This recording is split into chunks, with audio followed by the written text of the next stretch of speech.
এই এই নাও তোমার পাওনাটা বুঝে নাও। তোমার ঋণ শোধ, তুমি বাসা থেকে বেরো যাও। তোমার ঋণ শোধ, তুমি বাসা থেকে বের হয়ে যাও। কি আছে এর ভিতর? তুমি খুলে দেখো তোমার পাওনাটা ঠিক মতো বুঝে নাও। টাকা? এগুলো কিসের টাকা? কিসের টাকা তুমি বুঝতে পারতেছো না? কিসের টাকা বুঝতে পারতেছো না? না তো, কিসের টাকা আনছো তুমি? বুঝতেছো না? ভালো করে দেখো, এক একটা 1 লাখ টাকার বান্ডিল। বুঝতেছো না? আবার মনে করতেছে না? এখনো মনে করতেছে না? এখনো মনে করতেছে না? কিসের পাওনা? আমি তো তোমার কাছে তোমার সাথে আমার কাবিন হয়েছিল কত? 3 লাখ।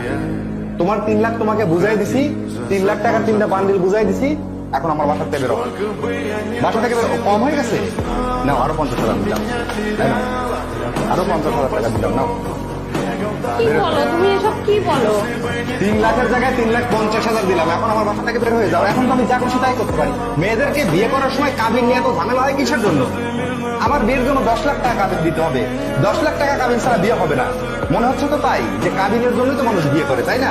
শোনো, যারা সংসার করতে আসে তারা না কাবিনের টাকার কথা ভেবে সংসার করতে আসে না। আমি তোমার সাথে সংসার করতে আসছি। আমি তো এই কাবিনের টাকা নেওয়ার জন্য তোমার সংসারে আসি নাই। তোমার টাকা তুমি নাও, আমার কোনো কাবিনের টাকার দরকার নাই। আমি তোমার সাথে আসছি সারা জীবন তোমার সাথে থাকার জন্য। কাবিনের টাকা নিয়ে আমি কি করব? তো তোমার কাছে কাবিনের টাকা গুরুত্বপূর্ণ না? আমার কাছে আমার সংসার, আমার স্বামী, আমার সন্তান, এগুলো গুরুত্বপূর্ণ।